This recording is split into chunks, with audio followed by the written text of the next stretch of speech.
우리 애들은 사고만 안 쳤으면 좋겠는데 종합적 사고, 분석적 사고. 네. 입시학 한일쌤 다시 시작하겠습니다. 예. 오늘 좀 공부 계획이나 뭐 이런 거 관련해서 제가 준비를 했어요. 네, 준비를 하면서 내가 이런 것까지 설명을 해야 되나 이런 생각을 좀 했어. 다 아는 거 아닌가? 이 정도는 다 하는 거 아닌가? 한 다음에 아까 제가 한 3명 정도 여기서 상담을 했거든요. 내가 제대로 준비한 것 같아요, 확실히.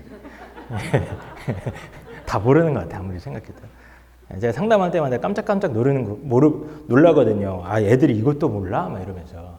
그래서 오늘은 좀 공부 방법적인 부분, 특히 이제 겨울방학 관련해서 제가 준비한 내용들을 하려고 그러고, 제가 며칠 전에, 지난주 부산에 설명회가 있어서 갔는데 어떤 어머님이 되게 간곡하게 우리 애가 너무 열심히 한대. 너무 열심히 하는데 성적이 안 오른다고. 걔네들을 위한 뭔가 방법을 좀 알려달라고 막 간곡하게 얘기를 하시더라고요.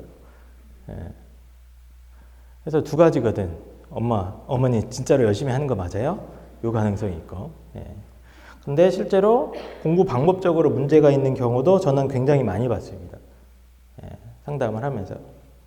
그래서 오늘은 그 좀 공부는 나름대로 열심히 하는데 왜 성적이 뭔가 아쉬울까 이 얘기를 가지고 하려고 이 자리에 나왔습니다. 일단은 제가 올해 상담했던 애 사례를 하나 가져와서 이게 보이나요? 약간? 제가 이렇게 눌러쓸게요. 이 친구는 저랑 거의 3번 정도 상담했을 거고, 서울에 있는 모 자사고 학생입니다. 자사고 학생이고, 제 아내의 지인의 아들이었어요. 아들이었고, 2학년 1학기 때 저 친구가 성적이 좀 많이 안 좋았잖아요. 그쵸? 그래서 어머님이 놀라서 저를 찾아온 겁니다. 이대로 놔두면 안 되겠다 싶어가지고 얘기를 좀 해봤더니 이 아이가 좀 뭐라고 해야지? 암기나 이런 거 약간 되게 싫어하는 친구고, 다 보면 암기 과목 성적이 안 좋잖아요. 영어도 계속 3 찍고 있고. 그래서 저랑 이제 상담하면서 뭐 여러 가지 공부 방법, 뭐 특히 암기 방법이나 이런 거 얘기를 해주고 했더니 한 번 올려왔어, 얘가. 2학년 2학기 때, 그쵸? 많이 오른 겁니다. 자사고에서 저 정도면은. 그리고 이 친구가 수능도 못하는 친구는 아니에요. 약간 애매한데 1, 2등급에서 걸리는 애야. 그렇죠? 고2 9월 모의고사, 11월 모의고사. 제가 모든 상담 기록들은 다 저렇게 지금 보고서 형태로 남겨놓는데 그 기록을 그대로 긁어갖고 온 겁니다, 지금. 영어도 잘하죠, 그렇죠? 95점씩 계속 찍는 애야. 영어 못하는 애가 아니에요. 근데 탐구가 좀 이상하죠, 항상. 그렇죠? 얘가 막 외우고 이런 거 좀 싫어하는 친구입니다. 그래서 약간 애매한 내신이었고, 뭐 원래는 컴퓨터 공학이나 뭐 이런 거 가고 싶어 했어요. 활동은 꽤 화려했어. 괜찮았는데 저랑 그냥 2학년 때부터 이렇게 결정을 해서 그냥 산업공학 쪽으로 틀어버리자. 어차피 컴퓨터랑 연결돼 있고 입결은 낮으니까. 그리고 이 친구가 고려대학교를 그렇게 가고 싶어 했습니다. 근데 정시로 가기에는 약간 애매한 상태였고, 고려대학교 갈 수 있는 거의 유일한 가능성은 뭐냐면 이제 수능 최저가 좀 높이 걸려 있습니다. 고려대학교 학업부 수형이라고 하는 학생부 종합전형이 있는데요. 그게 4개 합 8을 맞춰야 돼요. 4개 합 8. 그러면 이 안쪽으로 다 들어와야 되는 거니까 굉장히 높은 거죠. 1도 좀 섞여 있어야 돼. 그런 정도로 높은 거라서 같이 짰습니다. 그래서 이제 4합 8을 맞추기 위해서 이제 겨울방학 계획을 짠 거지. 2학년 이제 2학기 때 이제 만나가지고 또 2학년 겨울방학 전에 한 번 더 만났을 거야. 까가지고 뭐 탐구는 어떻게 하고 국어는 어떻게 하고 막 짰습니다. 그래서 신나서 이렇게 들여다 보냈는데 이 친구가 이제 그 3학년 1학기 성적도 괜찮게 나왔어요. 괜찮게 나왔고 6월까지도 3월까지는 나쁘지 않았어요, 얘가. 그렇죠? 둘 다 1, 1 찍고 탐구가 또 약간 아쉽죠? 그렇죠? 근데 뭐가 또 떨어졌어요, 얘가? 영어가 슬슬 떨어지기 시작하죠. 그래서 얘를 제가 그 겨울방학 때인가 보고 한 7월, 8월 넘어서 봤을 거야. 마지막에 이제 원서 쓸 때쯤 봤더니 모의고사가 뚝뚝 떨어지는 거예요, 갑자기. 떨어지는데 영어가 지금 박살이 나죠, 그렇죠? 그리고 탐구가 계속 4 뜨고 막 이러죠. 그렇죠? 5까지 내려가죠. 9월 달에는. 그리고 수학도 꽤 버티다가 이제 슬슬 무너지고 있었어요. 예. 그래서 이제 9월 모의고사 보고 8월 말에랑 9월에 바꿨구나. 9월 모의고사 보고 만났으니까. 막판에 이제 원서 쓰기 직전에 이제 봤어. 봤고 어떻게 된 거니 물어봤어. 우리 이렇게 하기로 하지 않았니? 예. 그랬더니 탐구랑 영어 공부를 하나도 안 했대 자기가. 무슨 소리니? 그랬더니 자기가 수학이 또 좀 자꾸 떨어지는 것 같아서 수학 공부를 집중적으로 했다는 거예요. 야, 그럴 리가 없다. 우리 분명히 이렇게 안 하기로 했고 또 공부 안 한 거 아니니? 아니래. 진짜 열심히 했대. 얘기해보니까 진짜 열심히 살았어요. 겨울방학 내내 거의 12시간씩 공부 계속했고요. 예, 학교 다니면서 내신하면서 수능하면서 계속했고요. 여름방학 때도 거의 1시, 2시까지 계속했습니다. 그때 저를 만났는데 남자애거든요. 손가락이 시뻘겠어요. 그냥 엄지손가락 여기가. 제가 물어 뜯은 거야. 예. 성적은 안 나오는데 열심히 하는데 안 되니까 막 자기도 열받고 엄마도 자꾸 실망하는 얘기하니까 실망하는 모습 보이니까 이제 스트레스 받아서 여기가 이제 빨갛게 부어 있었습니다. 살갗이 없었어요. 하나도. 예. 그 정도로 나름대로 최선을 다해서 열심히 했는데 점점 떨어진 거죠.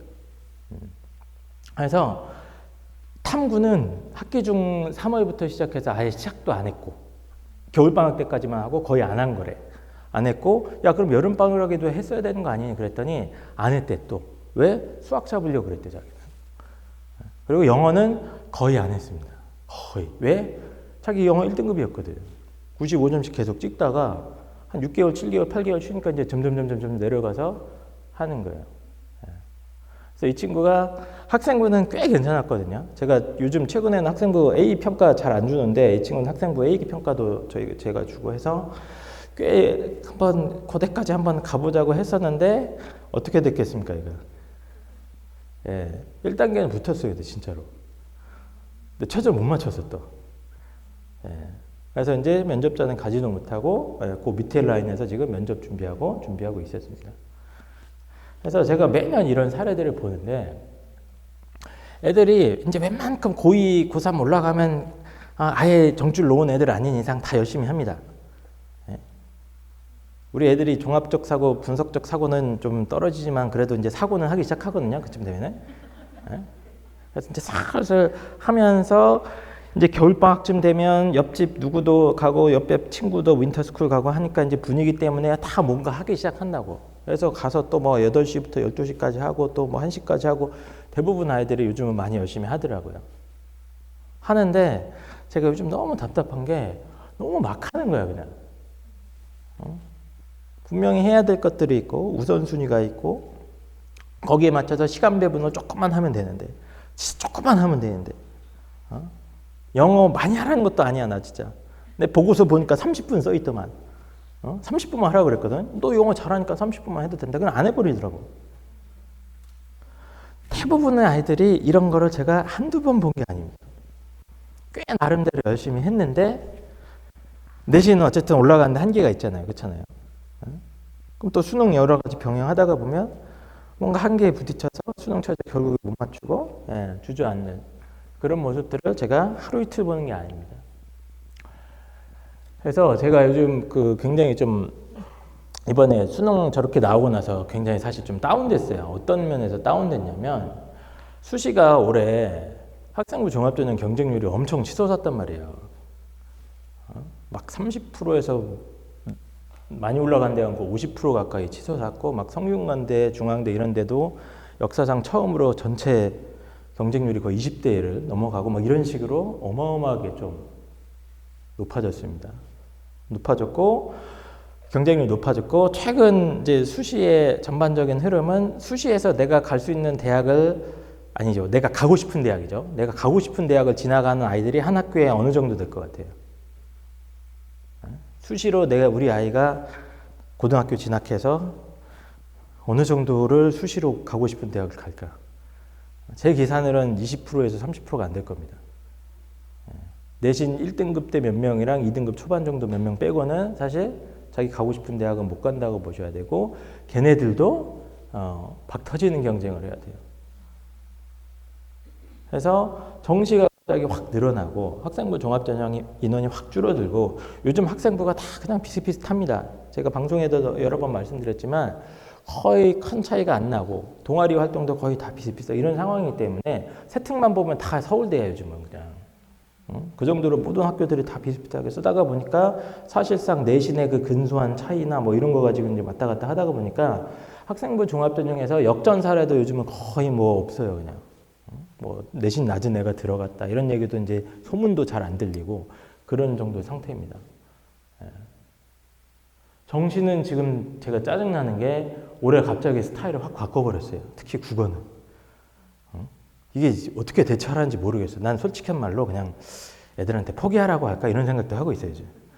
그냥 포기해 뭐 이렇게. 쉽게 나오길 기도하자 이번엔 이런 느낌으로. 그래서 기존의 기출 문제나 이런 게 이제 약간 쓸모가 없어져 버렸어요. 옛날 전형적인 패턴은 막 뭐 비문학 막 어렵게 나오고 지문 자체가 그거 갖고 막 선지 막 꼬아서 내고 뭐 이런 패턴이었는데 저희가 그 엄태욱 선생님이랑도 방송 때도 몇 번 얘기했던 것 같은데 국어 문제 패턴이 이제 갑자기 이상하게 바뀐 겁니다. 올해 6월, 9월 딱 해가지고.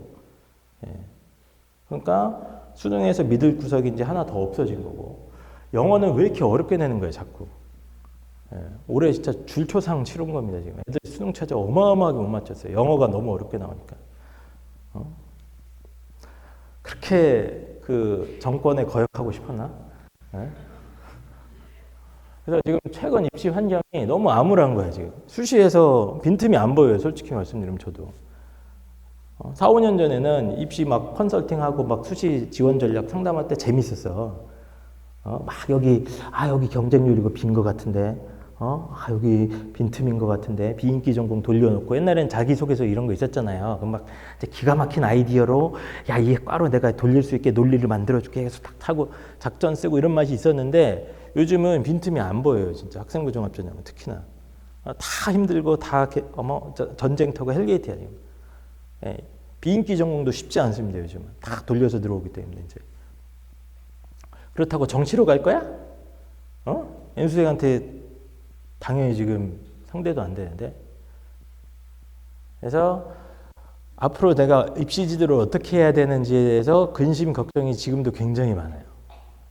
우리 아이들이 다 그래도 막 건대 이상 가고 싶어 하는 애들도 많고, 적어도 인서울은 하고 싶은데, 지금 수시, 정시 지금 다 생각보다 쉽지 않은 상황이구나, 이런 생각을 제가 많이 하고 있습니다. 그래서 제 방송 들었는지 잘 모르겠는데, 제가 막 이렇게 상업적인 사람은 원래 아니잖아요. 아시는 분들 있잖아요. 제가 예를 들면 컨설팅을 받아라, 뭐 이런 얘기 잘 안 해요, 방송에서. 진짜로 잘 안 해요. 하고 싶은 사람은 하세요. 이 정도만 얘기를 하지. 근데 나는 요즘 진지하게 그냥 다 컨설팅을 받는 게 맞는 것 같아. 빨리 그냥. 빨리빨리 받아가지고 뭔가 전략적 결정도 한 템포 정도가 아니라 최대한 빨리 내리고, 지금 정시가 많이 늘어나 있고, 생각보다 정시, 네? 언제 받냐고요? 빨리 지금 받으시면 돼요, 그냥. 지금 받아, 그냥. 고민하면 받아, 그냥. 됐어. 아까도 그 상담하신 분들 내가 다 받으라고 그랬어. 한 두 마디 벗고 받으세요. 답답해갖고 내가 진짜. 그래서 고등학교 1학년도 좋고 고등학교 2학년도 좋고 지금 타이밍이 딱 좋긴 합니다. 왜냐하면 겨울방학 때 뭔가 변화를 만들어낼 수 있는 계획이나 뭐 이런 것들을 해볼 수 있으니까. 그래서 지금 상황이 어떻냐면 뭐 다는 아닌데 학교마다 차이도 많고 지역별 차이도 있는데 일단 본인의 모의고사 성적으로 갈 수 있는 대학이 대부분의 아이들이 내신보다 높은 경우가 좀 많습니다. 왜냐하면 정시 성적 커트라인이 인서울 근처것만 해도 지금 많이 낮아져 있어요. 옛날에 3등급이면 갈 데 없다 이랬는데 요즘 올 4등급도 수도권에 갈 대학이 너무 많습니다. 지금. 상명대, 명지대 이런 데도 나옵니다. 지방 거점 국립대는 말할 것도 없고. 그러니까 같은 내신과 같은 수능의 등급이라면 요즘은 수능이 훨씬 잘 가요, 그냥. 그런 시대예요. 근데 이제 그런 걸 잘 모르시고, 현실도 잘 모르고, 또 수능 최저가 지금 엄청난 영향력을 미치고 있거든요. 수시에서 계속해서. 우리 아이가 건대 이상을 무조건 가야 된다. 그러면 최소 2등급이 하나나 두 개가 무조건 필요합니다. 왜냐면 2합 5나 3합 6, 7짜리를 맞춰야 돼요. 보통 나중에 가면. 근데 수능에서 2등급 하나 띄우는 게 얼마나 어려운지 아세요? 지금까지는 다 찍었는데요? 한 번도 빠짐없이 1등급 찍었는데요? 그런 아이들도 퍽퍽퍽 무너집니다. 나중에 실제로 해보면. 어마어마하게 힘듭니다. 2등급 하나 띄우는 게. 물론 잘하는 애들도 있겠지. 그래서 조금이라도 반박자 더 빨리 전략적 결정도 내렸으면 좋겠고, 제가 요즘 답답한 게 수능 공부의 어떤 방법론이나 이런 거에 대해서 아이들이 너무 모르고 어머님들도 너무 모르고 이런 게 좀 답답한 게 많아요. 그래서 상담할 때 내가 요즘 거의 2시간 반씩 계속 하고 있어. 어제도 한 5시간 한 것 같은데 2명 하면서 얘기할 게 너무 많아가지고. 그래서 최근 입시 환경이 좀 빈틈이 없는 상태예요. 수시도 더 어렵고, 정시가 늘어났다고는 하지만 최상위권 대학 가는 건 바늘에 구멍찾기처럼 여전히 빈틈이 없고, 그래서 소중한 주어진 시간, 어차피 아이들 나름대로 열심히 할 텐데 그 시간을 어떻게 채우고 어떻게 계획을 만들고 무엇으로 이렇게 구성을 하느냐가 정말 중요하다는 생각을 하고 있습니다. 그래서 공부를 이제 아예 안 하는 애들은 전 상담할 때 너무 편해요. 솔직히 너무 좋아 그런 애들. 정감이가. 우리 아이들, 우리 착한 아이들. 얘는 의자만 앉아 있으면 성적 올라가거든. 근데 제일 답답한 애들이 걔네들이. 나름 열심히 해. 숙제 다 해. 학원도 땡땡이는 안 차 그래도. 레벨 테스트는 또 잘해 또 짜증나게. 맨날 학원 선생님은 이상하대 얘가. 왜 성적이 안 나오는지 모르겠다. 다 그러잖아요. 학원에서는 잘하는데 학교 성적 안 나온다고. 그렇죠? 그런 아이들이 이렇게 얘기를 해보면 공부를 하긴 하는데 매우 아쉬운 방법으로 하고 있는 경우가 많았던 것 같습니다. 그래서 공부를 그냥 막 하면 안 된다는 거고, 나름대로 전략적인 판단도 해야 되고, 그거에 맞춰서 어떤 과목들을 우선순위를 부여해야 되고, 그리고 그게 맞는 공부 방법적이나 과목별로 혹은 수능 공부 방법 이런 것들을 좀 정확하게 알고 해야 된다. 이런 얘기입니다. 그래서 오늘 제가 좀 강조 드릴 거는 계획 짜는 거 얘기를 좀 하려고 그래요. 계획 짜는 거. 아주 제가 밸런스라고 키워드를 잡아봤는데, 아이들의 공부에 어떤 한다고 주장하는 아이들, 공부를 열심히 하는 아이들의 대부분을 이렇게 관찰을 해보면 완전 최상위권에 찍을 정도의 아이들이 아니면은 대부분 밸런스가 다 무너져 있습니다. 평소에도 그렇고 방학 중에도 그렇고. 얘네들이 항상 뭐 하는지 아세요?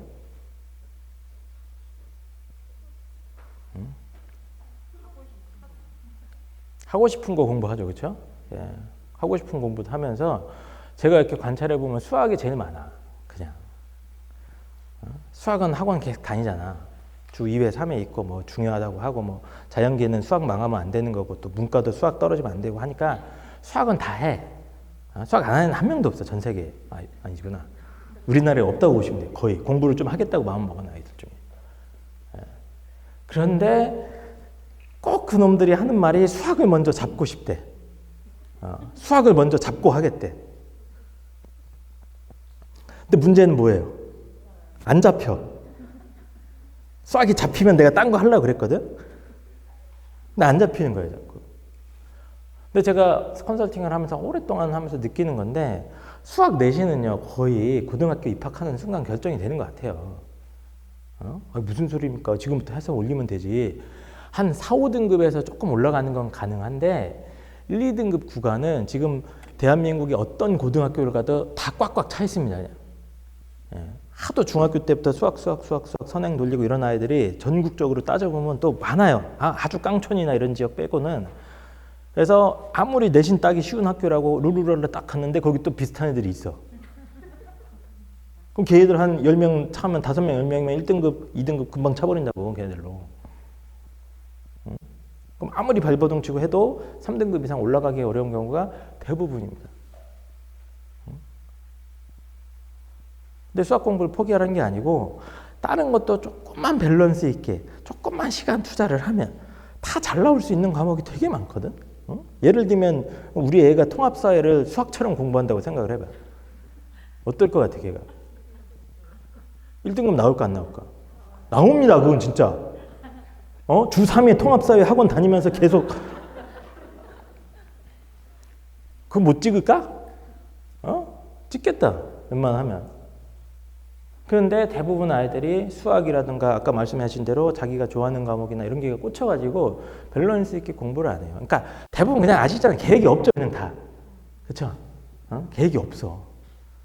내가 이제 태어나서 상담하면서 딱 얘기하면서 너 공부할 때 계획 세워서 하니? 얘라고 대답한 경우는 100명 중에 한두 명이 안 됩니다.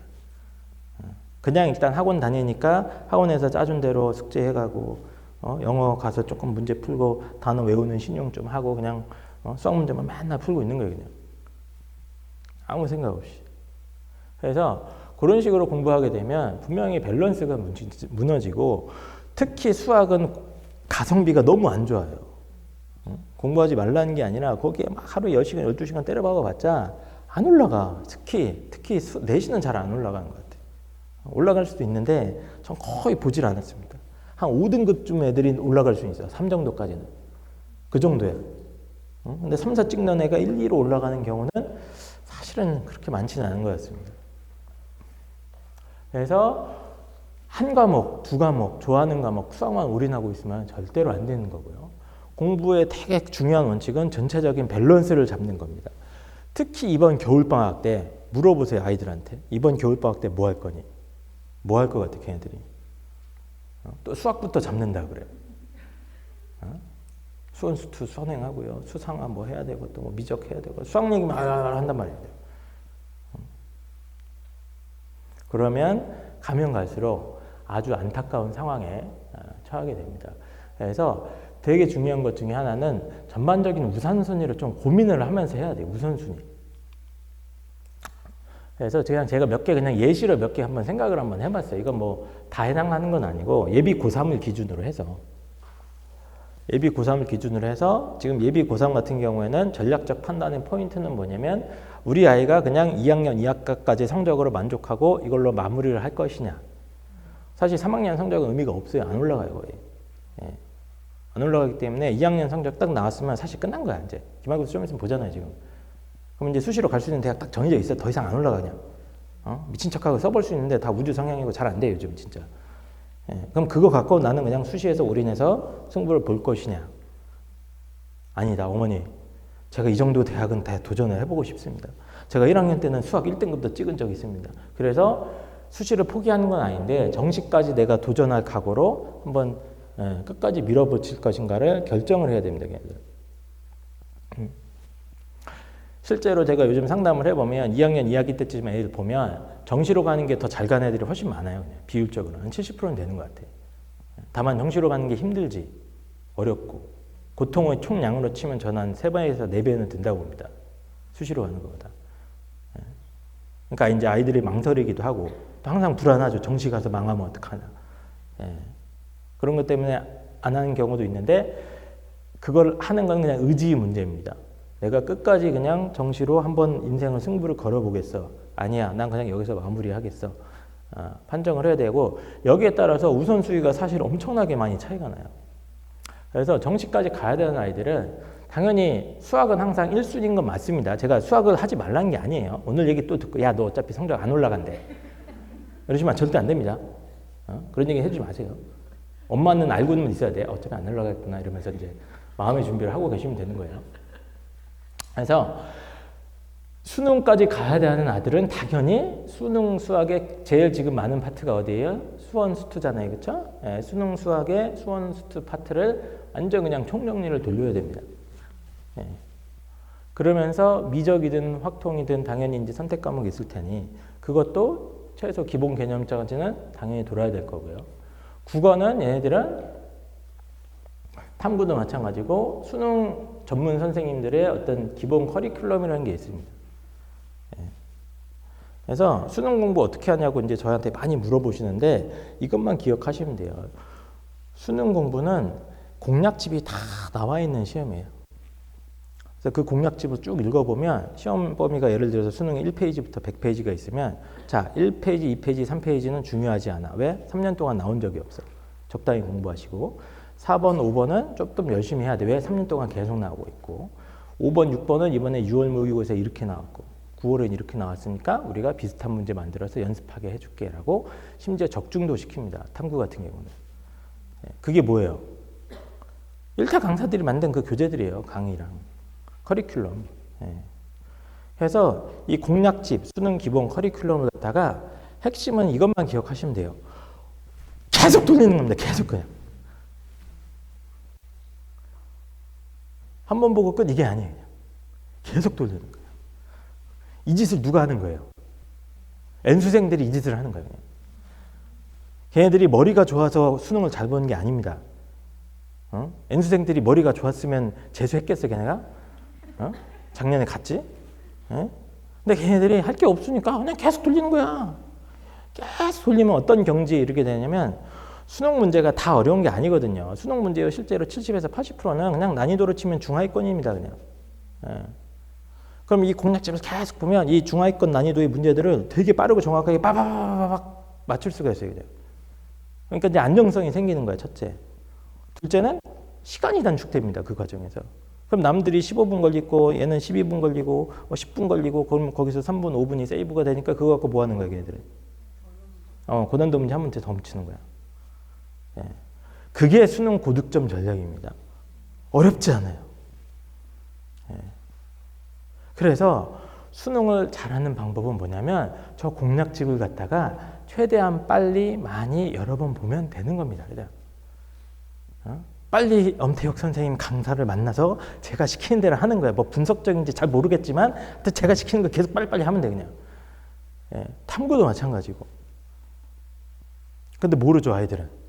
수능의 세계를 한 번도 해본 적이 없으니 맨날 내신만 하고 있고 학생부 관리만 하다가 보니까 수능의 세계가 얼마나 할 게 많고 얼마나 여러 번 반복을 해야 되는지 모릅니다. 이거 언제 깨달아요?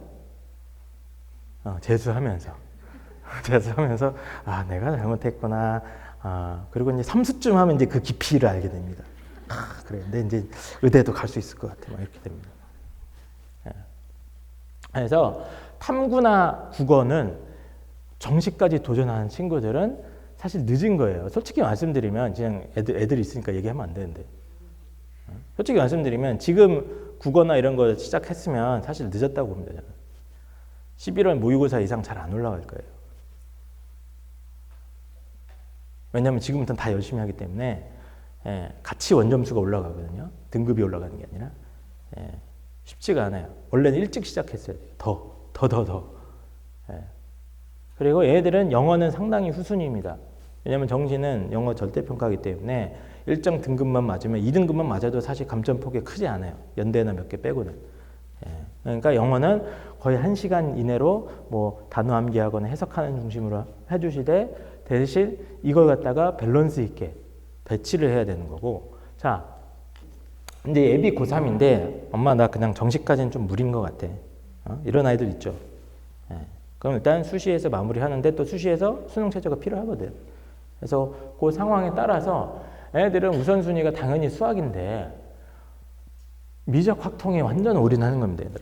조금이라도 내신에서 흔들림 없기 위해서 혹은 조금이라도 한 문제라도 더 맞춰서 혹시 모르니까 1, 2등급 띄울 수 있으니까. 그리고 수원, 수투, 기출 총정리하는 거는 아예 포기해야 되는 애들도 실제로 있어요. 그냥 나는 수학으로 수능 최저 맞출 생각이 없다. 거의 뭐 모의고사에서 계속 4, 5등급 뜬다. 뭐 그런 아이들은 그냥 아예 버리고 확통에 올인하거나 문과 같은 경우는 그래야 될 수도 있습니다. 그런 전략적 판단이 필요한 겁니다. 남들 다 수능 수학한다고 다 따라가는 게 아니에요. 영어는 얘네들은 무지무지하게 중요합니다. 수능 최저는 어머님들 영어로 맞추신다고 지금부터 좀 외워두세요. 내가 원래 이 주장을 한 적이 없어. 나 태어나서 올해 처음 하는 거야. 올해 그 11월 17일 수능 결과 딱 나오고 나서 영어밖에 없다. 왠지 알아요? 국가가 나를 속인단 말이야 자꾸. 분명히 킬러 없다며. 킬러 없다고 그랬잖아. 그럼 뭐예요 그러면? 뭐야? 그래서 제가 손목을 걸었습니다. 방송에서. 방송에서 제가 이거는 무조건 정권의 압력이 강하게 내려오기 때문에 좀 무조건 쉽게 나온다 했는데 이제 또 저렇게 나왔죠. 예. 그래서 믿을 게 정말 하나도 없고 수능은 믿을 거는 딱 하나 영어밖에 없어. 원래 국어는 불안한 과목이었는데 국어는 전 진짜 솔직히 말씀드리면 좀 암울합니다. 이거 어떻게 대비시키지 이런 생각이에요. 엄태국밖에 믿을 게 없은지 여러분들. 일단 제가 다 분석해놨으니까 아까 거시기 사고인가 그거 하시면 되는 거고 영어를 얘네들은 공부량을 막 갑자기 투입을 많이 해야 돼. 적어도 막 3-4시간 할 수는 없지 당연히. 수학을 그 정도로 때려야 되니까. 한 2시간 정도를 때려 박는 거를 목표로 해야 되는 애들도 있어요. 특히 우리 애가 최저가 1, 2가 무조건 필요하다. 권동공 이상 가려면 필요하단 말이에요. 여기서 못 맞추면 끝장입니다, 걔는. 맨날 애들이 하는 헛소리가 저는 뭐 탐구 하나 해갖고 맞추겠어요.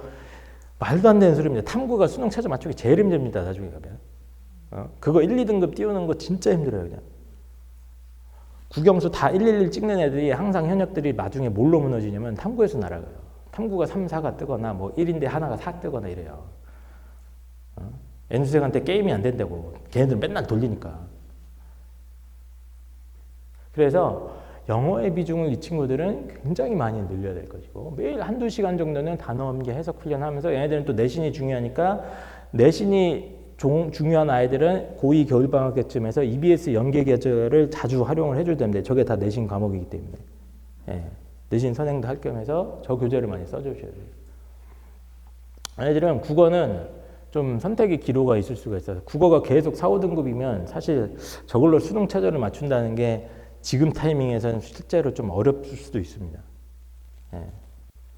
그래서 상황에 따라서는 수능 국어 이런 아이들은 엄태욱 필요 없을 수가 있어요. 그냥. 종합적 사고, 분석적 사고 필요 없어 그냥. 어차피 안 될 가능성이 높기 때문에 얘네들은 EBS 연계 교재를 갖다가 그 옛날에 천자문 보듯이 이렇게 계속 하늘 천 따지 계속 보는 거예요. EBS 연계 교재만. 그래서 문학 파트, 독서 파트를 갖다가 자주 봐놓으면 저게 어떻게 돼요? 내신에 또 그대로 연결이 됩니다. 3학년 1학기 내신 과목이기 때문에. 그러니까 완전히 다른 거예요. 해야 될 게 얘네들이랑. 그리고 저거 EBS 교재 계속 보면 약간 수능 국어도 올라가요. 약간. 4까지는 올릴 수 있어. 3부터 올라가려면 엄태욱의 저 분석적 사고를 해야 됩니다. 자, 탐구는 얘네들도 심각하게 생각을 해봐야 되는데 문과 같은 경우는 내신 탐구가 다 등급이 나오니까 미친 듯이 열심히 해야겠죠. 수시로 가려면. 다만 수능 최저를 2개를 맞춰야 된다거나 2개야 5나 6짜리나 뭐 이 정도를 노릴 때는 탐구를 하는 거는 좀 생각을 한번 해봐야 됩니다. 제가 원래 요즘 이런 얘기 안 했어요. 제가 항상 수능 최저 끝까지 열심히 해야 된다 뭐 이런 얘기를 많이 했었는데 이번에 수능 보고 생각이 바뀌었어. 왠지 알아요? 국가가 나를 속일 수 있어. 그렇기 때문에 아예 그냥 아싸리 전략적으로 끊어낼 건 끊어내고 하나만 할 거면 그냥 하나만 파고 괜히 시간 낭비 안 하는 게 훨씬 나은 것 같아요. 그래서 수능 탐구가 필요한 친구들은 그걸 거의 3등급 이상을 올려야 된다 싶으면 수능 탐구 기본 커리를 총정리를 시켜야 되는데 저게 양이 어마무지하게 많습니다. 그래서 전략적으로 잘 생각을 해야 돼 이것도. 아무나 막 하면 안 되는 것 같아요. 자, 그래서 우선순위를 한번 생각을 해보는 거예요. 각자 상황에 맞춰서. 예비 고3이면 그 상황에 맞게. 예비 고2, 예비 고1도 나옵니다. 이따가. 한 다음에 계획은 어떻게 짜는 거냐면 저 위에 1순위 수학이 대충 50% 정도 들어가면 됩니다. 총 공부량에. 뭐 더 필요한 애들은 많아야 60, 70인데 저는 70은 안 넘어갔으면 좋겠어요. 특히 고3으로 갈수록. 고3으로 갈수록 사실 수학은 이제 거의 끝난 거거든. 올릴 수 있는 거 오히려 탐구 이런 거야. 수능 최저 맞추려면 영어가 더 중요할 수도 있고. 그래서 전체적으로 수학 공부량은 대충 5에서 60 정도로 잡고 나머지를 갖다가 이제 뭐 20, 20, 10 잡거나 뭐 이런 식으로 배치를 하는 겁니다. 그래서 시간표는 어떻게 짜는지 아세요? 계획 잠깐 막 저한테 막 계획 알려달라고 막 그러시더라고. 공부 계획 짜서 공부하신 분 있어요? 학창 시절에? 있어요? 아무도 없네? 안 짰어? 진짜로요? 계획 안 짰어요? 그러니까 제가 뭐 솔직히 말씀드리면 공부를 엄청 잘하진 않았어요. 중학교, 고등학교 때. 뭐 잘하긴 했는데 막 엄청 자랑할 정도는 아니었거든, 나는. 근데 저는 공부 방법에 되게 관심이 많았어요. 어렸을 때부터. 왠지 모르겠는데. 지금 가만히 생각해 보면 공부하기 싫었던 것 같아. 공부하기 싫어가지고 어떻게 하면 좀 쉽고 효율적으로 할 수 있나 막 고민을 많이 했는데 저는 그냥 되게 습관적으로 계획 짜서 공부하는 게 되게 습관적이었거든요. 그냥 기말고사 하면 만들어야지. 2주 전에 뭐하고 3주 전에 뭐하고 수능 공부할 때도 뭐 당연히 이렇게 해야지. 당연히 생각을 했는데 그거 생각하고 애들을 계속 제가 상담을 하는데 안 하는 거예요. 아무도 그걸. 그래서 매번 새로워. 어떻게 그걸 안 할 수 있지? 네? 그래서 계획 짜는 원리를 제가 알려드릴게요. 이렇게 우선순위를 결정하셨잖아요. 그렇죠? 그 다음에 이걸 최대한 대충 때려 박습니다. 그냥. 자, 그냥 막 때려 박으면 돼요. 알았죠? 막 때려 박는 거야. 뭐 규칙이고 나발이고 없어. 그냥 최대한 단순화시켜 그냥. 응? 복잡하면 따라가지도 못해. 저는 머리가 그렇게 암기력이 좋은 친구가 아니어가지고 그냥 최대한 단순화시켰고 예를 들면 항상 아침에 국어 넣는 이유는 다른 이유가 없어. 아침에 수능 보니까 국어가. 그래서 이런 식으로 잘 때려 박는 거야 그냥. 우리 아이가 이제 정시까지 갈 거야. 그래서 수원수투 다 돌리고 수능 탐구 다 해야 돼. 그러면 일단은 아침에 그냥 때려 박아. 국어, 수학, 영어 끝이야. 뭐 생각할 거 없어. 대신 영어 시간은 줄여야 돼. 그렇죠? 아까 많이 우선순위가 낮았으니까 뭐 30분, 20분짜리로 줄이는 겁니다. 점심 먹고 뭐 하지? 응? 뭐 할까요?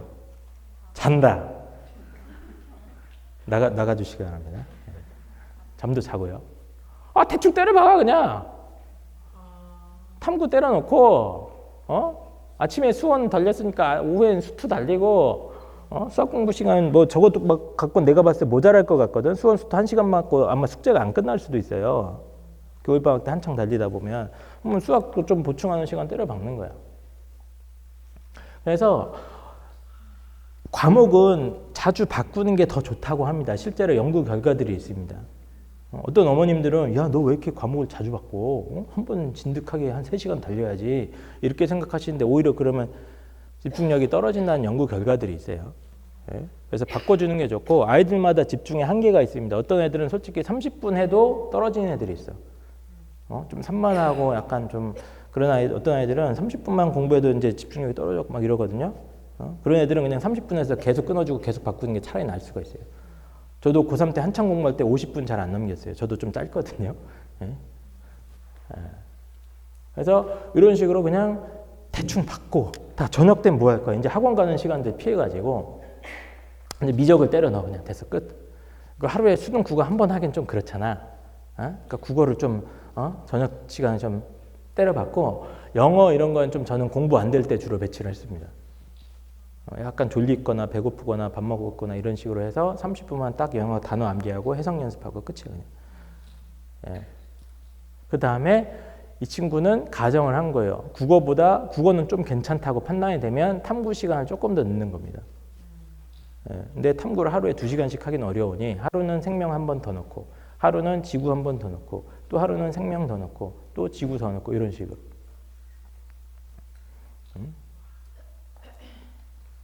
이거 3분이면 짜요. 뭐 깊이 고민한 거 아니에요, 제가. 그냥 대충 수학이 한 절반 정도 들어가고 과목은 좀 바꿨으면 좋겠고 우선순위 좀 고려해가지고 탐구를 조금 더 넣고 싶어요. 보통 아이들이 탐구를 되게 소홀히 해요. 많은 아이들이. 특히 공부 잘하는 아이일수록 탐구가 나중에 무너지기 때문에 특히 저는 의대 갔거나 뭐 그 정도로 준비하는 애들은 탐구 되게 많이 강조합니다. 특히 탐구 공부 시간 많이 확보시켜야 돼 그런 애들. 그다음에 이제 학원 시간 쭉쭉쭉 중간중간 들어가 있고 쉬는 시간 하나 정도 넣어주면 뭐 나쁘지 않죠. 쉬는 시간도 충분히 확보해 주는 게 좋긴 합니다. 저학년일수록. 고3 되면 지들이 안 쉬는데 일주일에 한두 번 정도는 쉬는 날 박아주는 거예요. 그 다음에 이걸 갖다가 이제 쫙 짜가지고 입시형 스터디킹에 딱 넣는 거예요. 이제 다. 그래서 아침 10시부터 10시까지 쫙 할 수 있게. 근데 우리 아이가 아프다. 요즘 왜 이렇게 아픈 애들이 좀 많아, 실제로 제가 상담하는 진짜 농담이 아니에요. 우울증, 공황장애, 불안장애, 뭐 오만 가지 장애들 다 달고 나타나야 되고 굉장히 많고 제가 20명 중에 한두 명 진짜로 그런 애들 제가 봐요. 그래서 아프면 이제 좀 쉬는 날을 만드는 거. 운동하라고 하는 애들도 제가 되게 많아요. 진짜로. 한 달이라도 두 달이라도. 휴식 시간 애가 아침잠이 너무 많아. 그럼 잠깐 너 수요일쯤 좀 자라 그래. 야, 솔직히 이렇게 해줘도 고맙잖아. 이 정도만 해줘도 얼마나 고마워요 우리 아이들. 이런 식으로 짜는 겁니다. 그래서 너무 어렵게 생각하지 마시고 어머님이랑 아이랑 모여서 대충 이렇게 짠 다음에 이게 이대로 안 돌아갈 거야. 100% 하다가 보면. 그럼 어떻게 하면 돼요? 바꾸면 되지. 조금씩 뭐 탐구를 저녁으로 돌릴 수도 있고 뭐 수학 공부가 안 되면 뭐 바꾸면 되는 거야 그때. 그러면 조금씩 바꿔. 계속 바꾸는 거야. 이거는 고정된 게 아니야 또. 그리고 보통 이렇게 하다가 보면 계획을 못 지킵니다. 예를 들면 이제 화요일 날 마지막 시간에 지구를 좀 하려고 했는데 못 했어. 그럼 어떻게 해야 돼? 지구로 해야 되는데 안 했어. 어떻게 해야 됩니까?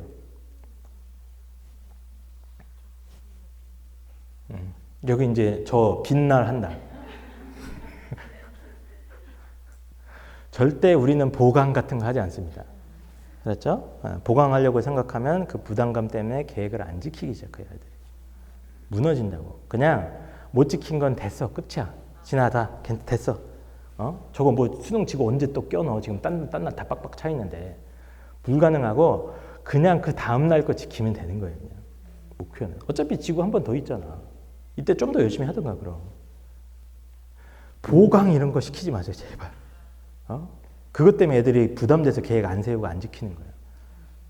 못 지키면 그냥 돼. 끝이야. 화요일 계획 못 지켰어? 됐어. 쉬어. 수요일 거 지켜보자. 엄마 이틀 연속 못 지켰는데 괜찮아.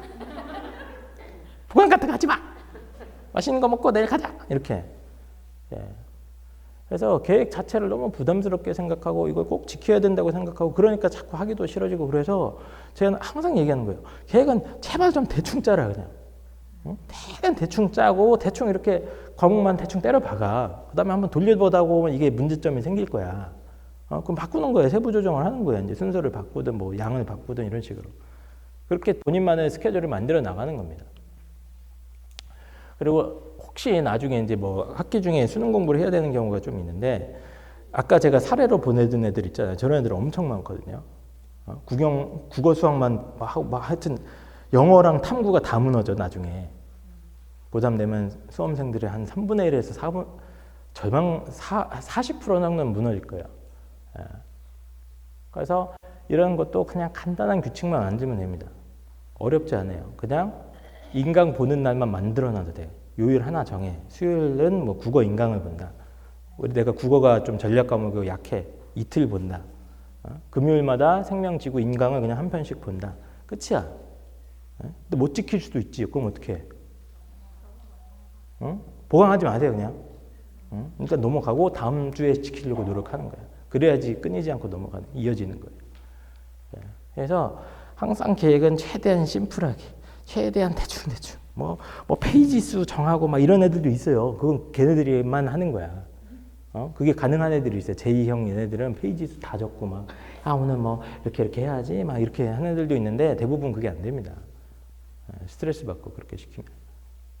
그래서 이런 식으로 간단하게 규칙을 만드는 걸 말씀드린 거고 예비고이 아이들 우선순위.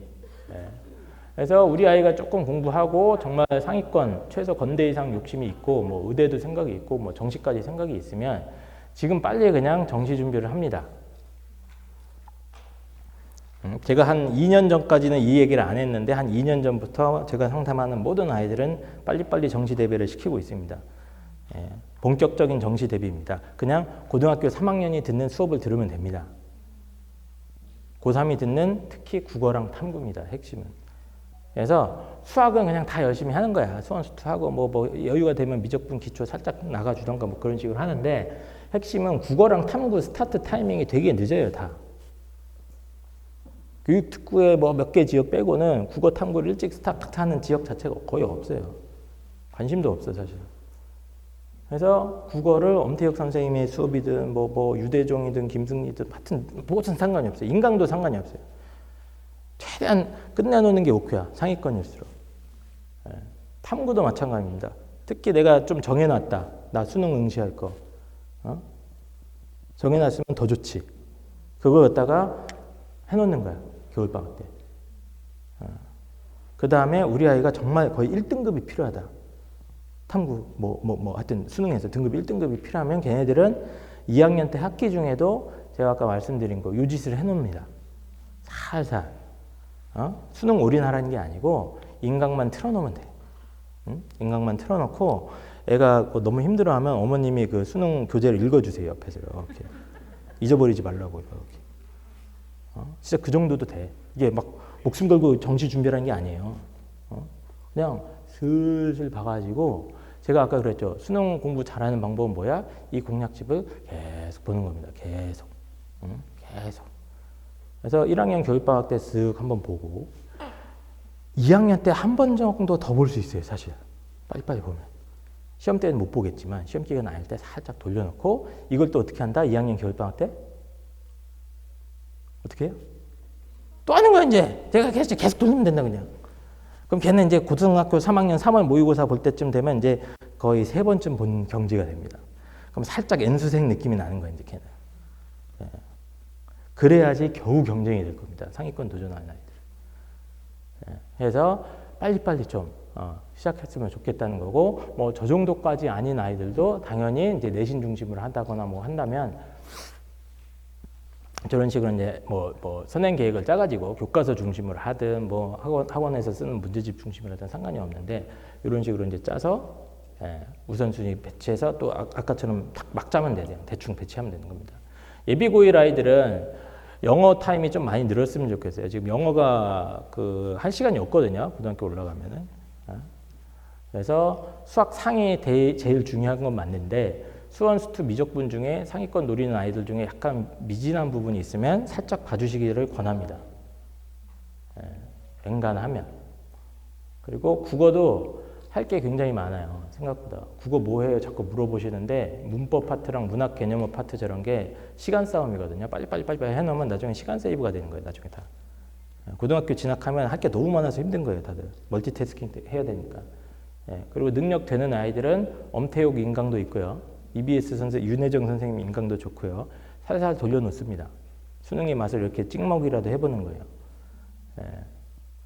그리고 영어는 꽤 시간 투자를 많이 했으면 좋겠어요. 예비고1 아이들은. 이 타이밍에 넘어가면 이제 영어 단어를 빡세게 외우고 이러기가 좀 어렵기 때문에 영문법도 쓱 한번 봐주면 당연히 좋고요. 뭐 탐구는 해도 되고 안 해도 되는데 저런 정도의 우선순위가 있다고 보시고 좀 중위권이나 좀 우리 아픈 아이들도 좀 있죠, 그렇죠? 걔네들도 최소 국어는 문법이나 문학 개념어 정도는 해놨으면 좋겠고 얘네들은 특히 영어 되게 중요할 겁니다. 영어 안 하려고 했기 때문에 애들이 암기 이런 거 싫어하거든요, 대부분. 그래서 저렇게 할 것들을 좀 구체화 시켜놓고 저거를 막 배치하면 돼요, 아까처럼. 뺑글뺑글 돌려주고 아프면 휴식 시간 자꾸 넣어주고 이렇게 하시면 되는 겁니다. 자, 그 다음에 제가 빨리 끝내려고 그랬는데 이게 생각보다 길어지네. 제가 흥분해가지고. 어떻게 내 것으로 만들 것인가에 대한 얘기도 좀 한번 해보겠습니다. 공부를 좀 하는데 성적이 안 올라가는 아이들의 공통적인 특징이 내가 다 공부를 끝냈다고 주장을 합니다. 저 다 했는데요. 저 다 했는데요. 한번 봤는데요. 중학교 때 했는데요. 막 그래요. 근데 인간은 한 번에 내용을 강의를 듣거나 책을 읽었거나 뭐 교재를 읽었다고 해서 이해가 되거나 저장되는 게 아니에요. 몇 번 정도 봐야 된다고 그래요? 2번이요? 20번이요? 그건 좀 많은데. 한 9번, 10번 정도는 봐야 실제로 실제로 거의 100% 가까이 저장이 된다 이렇게 생각하셔야 됩니다. 최소 4, 5번은 봐야 한 7, 80% 이상이라고 보고요. 2, 3번 본 걸로는 50%, 60%가 안 돼요, 보통. 그래서 강의 한 번 듣고 숙제했다고 대부분 아이들이 나는 그걸 했어요라고 착각을 하는데 거기서부터가 문제인 거예요, 걔네들은 사실은. 그게 문제입니다. 그래서 저는 복습 루틴이라고 좀 얘기를 하는데 어려운 거 아니에요. 복습 루틴이라는 거. 애들이 복습하는 거 같으세요? 어때요? 더럽게 안 합니다, 진짜. 아니, 솔직히 난 이것도 솔직히 이해가 안 돼, 나도. 저는 좀 이게 되게 자연스러웠거든요, 그냥. 공부한 거 당연히 좀 읽어보고, 뭐 숙제하기 전에 좀 읽어보고 이렇게 생각을 하는 게 저는 되게 상식 같았는데 애들이랑 얘기하니까 안 하는 거야. 진짜 안 해? 설마? 애들 맨날 뭐 해요? 숙제를 합니다. 채점을 해요. 맞으면 아싸, 틀리면 이렇게 좀 고칩니다. 그리고 덮습니다. 그 다음에 다 했다. 끝이에요, 이제. 예. 이 패턴이 계속되기 때문에 사실은 생각보다 애들이 머릿속에 이걸 입력을 안 해. 그걸 자꾸 읽어봐야지 들어가는 건데 그냥 강의 듣고 숙제한 다음에 맞았어, 끝이야 그냥. 그리고 난 다 했대. 그게 반복되면 아까 얘기한 증상. 하긴 하는데 뭔가 하는데 성적은 계속 쳇바퀴 돌고 있고 그런 문제가 발생해요. 그래서 진도 나가고 숙제하는 것도 당연히 중요한데 한 번만 더 하면 돼요. 여기서 한 걸음만 더 나가면 되는 거고 뭘 해야 되냐면 그냥 숙제하기 전에 전날 배운 거 한 번만 읽어보면 되거든. 그거 더럽게 안 읽는다니까 진짜로. 내가 이 얘기 하잖아요. 애들이 깜짝 놀랍니다. 선생님 그런 거 해야 돼요? 복습해 그러면은 복습이 뭔지 모르는 거예요. 그러니까 해본 적이 없는 거예요. 제가 너무 충격을 받아요. 그래서 그냥 지난주에 들은 강의 한번 읽어보고 지지난주에 한번 읽어보고 이거잖아. 공부 잘하는 애들은 그냥 그게 생활화가 돼 있어요. 그냥 맨날 봐요. 그냥 걔네들은 응? 그러니까 공기처럼 하는 거야. 숨 쉬듯이. 근데 상위 한 5%에서 10%를 제외하면 그 작업 진짜 안 한다니까요.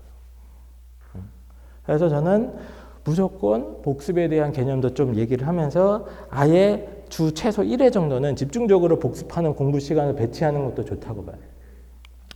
그래서 제가 아까 일요일 날 비워놨잖아. 일부러 비워놓은 거야. 놀란 게 아니고 주 1회 정도는 복습하는 날이야. 복습은 어떻게 하면 되니 한번 물어보세요. 애들이 대답을 못하는 애들이 좀 있어요. 숙제했는데 뭘 더 해? 막 이래요. 지난 시간에 배운 거, 지난주에 배운 거, 이번 주에 배운 거 한번 읽어보는 시간이야. 그거야. 별거 없어. 근데 이 작업만 중간중간 해줘도 훨씬 달라질 겁니다. 정보 저장되는 양이 달라져요. 그냥. 그리고 이거 읽어보면서 애들이 고민을 해야 돼, 또. 여기서 중요한 게 뭐고, 이거 왜 그런지 막 읽어보다 보면 이제 이해의 깊이도 조금씩 깊어지게 되고 그럴 겁니다. 그래서 아이들이 스케줄과 각종 뭐 시험, 뭡니까, 과제와 이런 거에 지쳐가지고 이 시간이 생각보다 많이 없는 것 같아요. 제가 쭉 관찰을 해보면. 그래서 전체적인 밸런스도 무너져 있고 수학 숙제만 계속 돌리다가 실제로 복습하고 이런 시간이 없으니 계속 남는 게 없는 거예요. 그냥. 밑바지 쪽에 계속 눈 붓긴 거죠. 그래서 이런 식으로 적어도 주 1회 정도는 복습만 집중적으로 하는 날을 저는 만들어줬으면 좋겠다 이런 생각이 들고, 그다음에 뭐 메타인지 이런 건 이제 제가 뭐 가끔 얘기를 하는 건데 이거 다 아시죠, 그렇죠? 핵심은 그냥 내가 잘 모르는 걸 갖다가 눈치채는 능력이라고 생각하시면 됩니다. 그래서 공부 잘하는 애들은 이게 되게 잘 발달돼 있어서 자기가 이해 안 되거나 모르는 게 나오면 거기서 멈춰요. 이거 뭐지? 무슨 뜻이지? 이게 왜 그런 거지? 그 다음에 정보를 찾기 시작합니다. 그거에 대한. 그래서 막 물어보기도 하고 질문하기도 하고 검색을 하든 책을 찾아보든 해서 그걸 해결하고 넘어가요. 그래서 걔네들은 모르는 걸 갖다가 나올 때마다 계속 착착착 메꿔 가니까 공부의 효율이 높을 수밖에 없습니다. 근데 이게 선천적으로 떨어지는 애들이 있어요. 분명히 모르는 거, 이해가 안 되는 거 나와도 몰라. 눈치를 못 채, 신기하게. 계속 넘어가. 질문이 없어. 그러니까 빈틈이 메꿔지질 않는 거예요. 정말 비효율적으로 공부하게 되죠.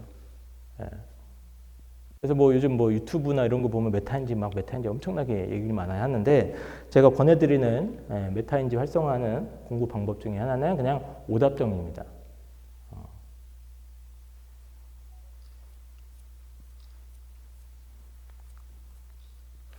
더럽게 안 합니다, 이거 진짜. 이것도. 다 하는 것 같죠? 더럽게 안 합니다. 애들이 생각하는 오답 정리 뭔지 아세요? 문제 풀었어요? 틀렸어요? 답을 고쳤어요? 끝이에요, 이제. 거기까지가 오답 정리, 걔네들은. 근데 진짜 오답 정리는 뭐냐면 한 걸음 더 나아가가지고 내가 답이 2번인데 3이라고 찍었단 말이야. 표시를. 응? 그럼 뭔가 이유가 있을 거 아니에요. 3이라고 한 이유가. 뭐 내가 실수를 할 수도 있고 문제를 잘못 읽었거나. 아니면 문제 풀 때 내가 헷갈렸거나 까먹었거나 기억이 안 났거나 혹은 이해가 안 됐던 부분이 있을 겁니다. 분명히. 그걸 찾아야 되는 거예요. 그게 오답 정리의 핵심이에요. 그래서 문제 풀 때 기억이 살짝 안 났거나 뭐 잘못 내가 이해를 한 거거나 아니면 적용을 잘못했거나 이런 걸 갖다가 찾아가지고 간단하게 메모까지 하는 게 오답 정리의 마무리입니다. 그게 뭐예요? 아까 그 얘기한 그 빈틈 찾는 작업이에요. 그래서 이 작업을 하는 아이들이 10명 중에 제가 상담해보면 2명이 안 된 것 같아요. 제 체감상. 2명에서 3명이 잘 안 되고 전과목 하는 애들은 뭐 거의 없고 수학 정도 좀 하는 정도고. 근데 이게 다 뭐냐면 아까 얘기한 그 빈틈을 자꾸 찾아서 메꾸기 위해서 눈에 불을 켜고 자꾸 보는 거예요. 내가 모르는 게 어디지? 내가 이거 왜 틀렸지? 이 문제 풀 때 내가 뭐 떠오르지 않은 게 뭐지? 그 다음에 틀린 문제 검토하면서 다시 한번 메모 읽어보고. 저는 귀찮으면 페이지 수만 적어놓으라고 그래요. 너네 팔 아프잖아. 그렇잖아요. 저도 팔이 아파서 이런 거 되게 귀찮아하거든요. 그럼 페이지 몇 페이지 뭐뭐 참고라도 괜찮아. 간단하게 메모만 해놔. 그 다음에 나중에 돌아가서 읽어보면 그게 되게 잘 저장이 됩니다. 원래.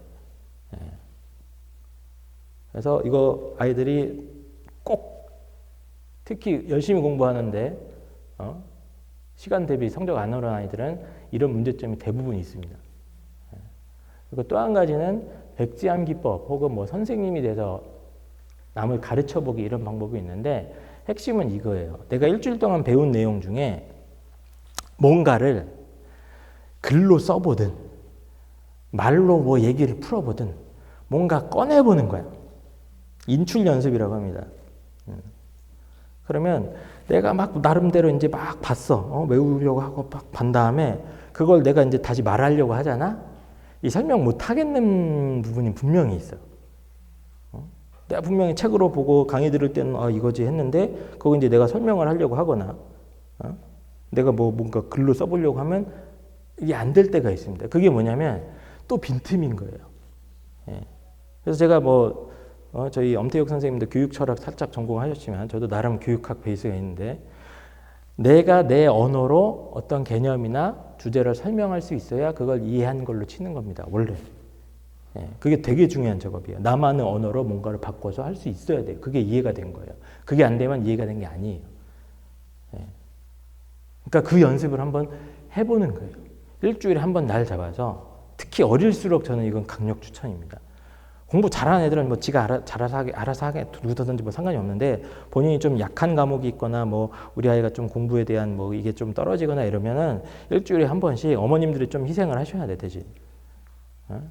희생을 하셔갖고 일주일에 한 번씩 갖다 놓고 이제 일주일 동안 배운 내용 중에 뭐 문제 한번 네가 설명해 보라고 하던가. 이런 걸 좋아하는 애들도 있어요. 자기가 막 배운 거 떠드는 거 좋아하고 이런 애들도 있거든요. 그런 아이들은 선생님이 대해서 설명해 보기를 한다거나 아니면 그냥 백지 한번 꺼내놓고 그 단원에 관련된 핵심 내용을 네가 한번 써보라 그래. 쓰다가 막혀? 그럼 다시 봐. 그 다음에 또 한번 써보고 자기만의 언어로 표현을 해보고 되게 좋습니다. 이거 이해의 깊이를 심화시키고 이거 자주 하다가 보면 또 암기에도 도움이 많이 될 거예요. 그래서 생각이 잘 안 나거나 설명이 어려운 개념이나 이런 걸 갖다가 그때그때 자꾸 체크를 하고 또 한번 말로 해보고 글로 써보고 대신 아까 집중 복습 시간처럼 일주일에 한 번 날 잡아서 특히 어릴 때일수록 저는 정말 좋다고 봐요. 이거 할 때 조심해야 될 게 어머님이 뭐 가르치려고 하면 안 돼. 이거 가르치려고 하면 안 되고 얘기 듣다 보면 막 승질 나거든. 야 지난주에 했잖아 막 이렇게 생각되실 텐데 뭐 가르치려고 하지 마시고 그냥 계속 질문만 해주시면 돼요. 그래서 이거 왜 그런 거야? 이게 무슨 뜻이야? 엄마는 이해가 안 되는데 한번 설명해줘. 이렇게 계속. 그래서 이런 작업들이 대표적으로 교육학의 교과서나 이런 데 보면 이제 메타인지를 활성화시켜서 부족한 부분을 찾는 작업 중에 하나입니다. 이건 그게 어렵지 않게 할 수 있어서 제가 소개를 한번 드리는 거예요. 이런 것들은. 특히 중학생이나 초등학생들은 같이 얘기하고 이런 것들은 너무 중요한 겁니다. 그래서 겨울방학 관련해서 제가 맨날 얘기하는 거 몇 가지만 더 짚을 거고 집에서 공부하는 거 금지입니다. 단 스터디킹은 괜찮아요. 누가 감시하고 있으니까. 집에서 무조건 쫓아내시는 거 저 입시왕의 사실 주제입니다. 저게. 무조건 집에서 쫓아내고 독서실이든 뭐 관리형 독서실이든 어딘가에 자꾸 내몰아야 되는 거고, 스마트폰이나 게임이나 이런 거는 특히 예비 고1 어머님들은 절대 새 거 사주지 마시고, 게임도 주 1회 이내, 2회 이내로 통제를 해주셔야 되는 건 당연한 거고, 못 없애겠으면 저한테 데리고 오세요. 제가 싹 다 없애드릴 테니까. 제가 요즘 타율이 되게 좋아. 90%는 되는 것 같아. 내 체감상으로 요즘. 제가 막 무릎 꿇고 막 그러기 때문에. 대신 휴식 시간도 어린 아이일수록 반드시 확보를 해주셔야 됩니다. 주 6일, 7일 다 돌릴 생각하지 마시고 5일도 좋고 4일도 좋아요. 공부할 수 있는 날 딱 정해요. 공부 좀 습관 안 되는 애들은 4일 이상 가면 머리에 쥐날 수 있어요. 뛰쳐나갑니다, 그런 애들. 4일만 스터디킹 하자. 5일만 하자. 자, 너는 환자니까 3일만 하자. 좋습니다. 이런 식으로 공부하는 날 정하고 그 공부하지 않는 날도 같이 정해 주셔야 돼. 쉬는 날을 확보를 해 주셔야 돼. 올라갈수록 줄어들겠죠. 주 1일만 하루만 쉬고 뭐 이런 식으로. 대신 휴식 시간도 규칙을 만들고 그때는 독서실 안 가는 거야. 대신 그거가 아닌 날은 계속 독서실 가고 스터디킹하고 이렇게 만들어 주셔야 되는 거고, 제가 겨울방학 때 윈터스쿨이나 뭐 이런 거 여러 가지 이제 그 활용법에 대해서도 간단하게 설명을 드리면, 제가 요즘은 그냥 기숙형 윈터스쿨 이런 거 잘 권하지가 않아요. 저기 갔다 온 애들이 문제가 많아, 제가 봤을 때는. 몇 년 동안 관찰하면서. 그래서 저게 보통 5주, 6주 코스가 많거든요. 그리고 수업이 많은 경우가 많아요. 그러니까 모든 윈터스쿨 기숙형이 나쁘다는 게 절대 아니고, 딱 보니까 수업이 4시까지 꽉꽉 차 있는데 5주, 6주 코스에서 끝나면 2월 중순쯤에 나오거든요. 그런 것들은 대표적인 문제가 진도가 다 안 끝나서 나와요. 그리고 6주 동안 막 달리니까 엄청 빨리 나가야 돼. 그리고 6주 끝나면 한 2주 정도 비어. 그럼 또 짜증나게 2월 중순쯤에 또 설날에 깨어있을 때가 있어요. 그럼 애가 퍼집니다, 그때부터. 한 3주를 놀아버려요. 그래서 여러 가지 문제가 있기 때문에 우리 아이를 그냥 내가 보고 싶지 않다. 그러면 저거 최고예요.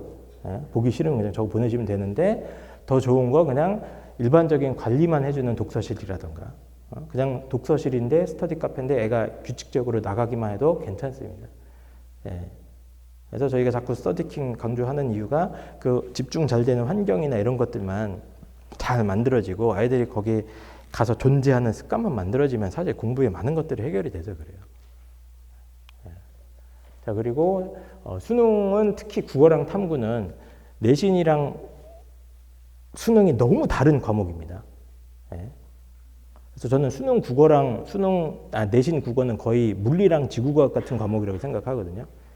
그렇기 때문에 수능 전문 강사의 강의를 인강이든 현강이든 들어야 되는 거고, 특히 상위권일수록 고등학교 1학년 겨울방학부터 좀 빨리 달려달라, 이런 말씀 드리고, 제가 요즘은 과외도 많이 추천해요. 이거 뭐냐면 과외 선생님을 관리용으로 쓰는 거야. 나의 아바타용으로. 예를 들면 일주일에 한 번 불러서 얘 복습하는 것만 지켜봐 주세요. 질문만 받아주세요. 이런 거 아주 좋습니다. 제가 아까 일주일에 한 번 해보라고 그랬잖아요. 그 엄마가 하기 머리 아프잖아요. 그렇죠? 딱 보기만 해도 짜증나잖아 지금. 그런 경우에는 과외 선생님한테 한 다음에 주문을 하는 거예요. 얘가 이런 상황이니 수학이 아직 약하니까 일주일에 한 번씩 질문만 받아주세요. 학원에서 계속 진도 나가는 거고. 아니면 인강으로 진도 나가고 질문만 받아주시고 일주일에 한 번씩 자꾸 물어봐 주세요. 이런 식으로. 아니면 혼자 하기 어려운 과목이나 단원 같은 거 잠깐 스팟성으로 쫙 치고 빠지고 이런 식으로 해서 관리, 뭐 주문식 과외 이런 것도 적극적으로 활용하면 좋고, 요즘 그 화상 과외 이런 건 난 너무 좋더라고. 그러니까 과외를 막 썼다 버렸다 하는 거야. 필요에 따라서 막 교체 막 하고, 그런 것도 저는 강력하게 사교육으로서 좀 추천을 드리고 있습니다. 그래서 제가 그 평생 살면서 컨설팅 권해본 적이 없는데 요즘은 좀 빨리빨리 받는 게 맞지 않을까라는 진지한 생각을 합니다. 그만큼 지금 입시 상황이 좀 난해하고 저도 어려워요. 근데 조금씩 빨리만 준비해서 뭐 수능 준비할 거면 빨리 하고, 수능 준비의 개념을 빨리 잡고 공부 시간 효율적으로만 배분해도 훨씬 상황이 좋아지거든요. 남들은 그렇게 안 하니까. 그래서 오늘 제가 준비한 코너는 다 일단 여기서 마무리를 하게 되었고요.